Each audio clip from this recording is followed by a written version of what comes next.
আমরা তথ্য বা প্রকল্পে আছি।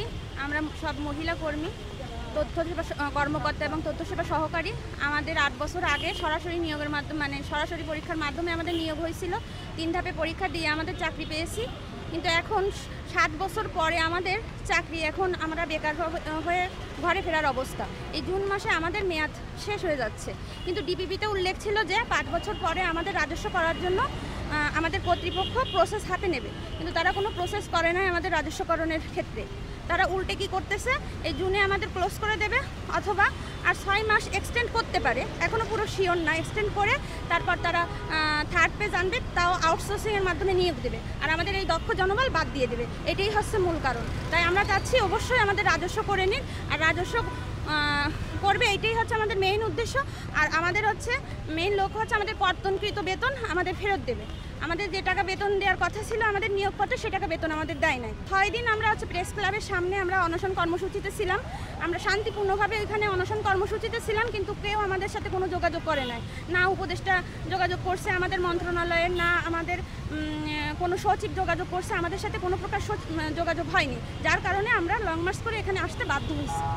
আমাদের সম্মুখ সারিতে যারা আছেন কয়েকজনকে নিয়ে আমাদের পুলিশের সদস্যরা গেছেন উপদেষ্টা মহোদয়ের ওইখানে। এখনও কিছু জানা যায়নি যে কী আপডেট, তারা আলোচনার প্রেক্ষিতে জানা যাবে। আমাদের সার্কুলারে যে বেতনটা উল্লেখ করা ছিল, যেমন 10ম গ্রেডের হলো 27,100 টাকা এবং হলো 16তম গ্রেডের জন্য হলো 17,045 টাকা। সেখানে 27,100 পরিবর্তে 24,700 টাকা এবং 17,045 টাকার পরিবর্তে 15,650 টাকা তারা বেতন দিচ্ছে। এই যে তারা বাকি বেতনটুকু কেটে নিল, এটা কিন্তু কোনো লিখিত পেপার বা ডকুমেন্ট দেয়নি। তারা বলছিল আমাদেরকে রাজস্ব খাতে স্থানান্তর করা হবে। তারা শুধু মুখে বলছিল না, কারণ এটা আমাদের ডিপিপিতে ছিল যে প্রকল্পের নির্ধারিত মেয়াদ শেষে প্রকল্পে সরাসরি নিয়োগপ্রাপ্ত জনবলকে রাজস্ব খাতে স্থানান্তর করা হবে। যেহেতু লিখিত ছিল, সেহেতু আমরা এটা বিশ্বাস করছি যে তারা আমাদের বলেছে আপনাদের রাজস্ব খাতে স্থানান্তর করা হবে, এর জন্য আমরা বেতন কাঠামোটা সেভাবে তৈরি করতেছি, এর জন্য আপনাদের বেতন কাটা হলে। এটা মৌখিক কথা, কিন্তু কোনো লিখিত পেপারস নেই। এইভাবে আমরা 7 বছর যাবৎ আমরা এই যে কর্তনকৃত বেতন নিয়ে আসি। তাহলে আমাদের এই যে বাকি বেতনটা তারা যে কেটে নিল, আমরা আজ 7 বছর ধরে চুপ করে আছি। মানুষের কতদিন সহ্য করতো বলেন? তাহলে আমি কি আমার এই দাবি নিয়ে এখানে আসতে পারি না? এটা আমাদের দ্বিতীয় দফা দাবি।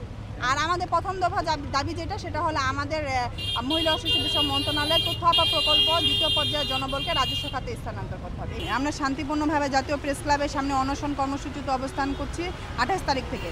হ্যাঁ, আজকে দিয়ে আমাদের 5ম অনশন কর্মসূচি, কিন্তু কেউ আমাদের সাথে দেখা করতে আসেনি। আমাদের অনশন কর্মসূচি চলা অবস্থায় 5 জন অসুস্থ হয়ে হাসপাতালে ভর্তি হয়েছিল। লাঠিচার্জ করা হয়েছে কম বেশি সবার উপরে, তবে 4 জন বেশি আহত হয়েছিল। তাদের মধ্যে একজন খুব গুরুতর হয়, তাকে হাসপাতালে নেওয়া হয়েছে।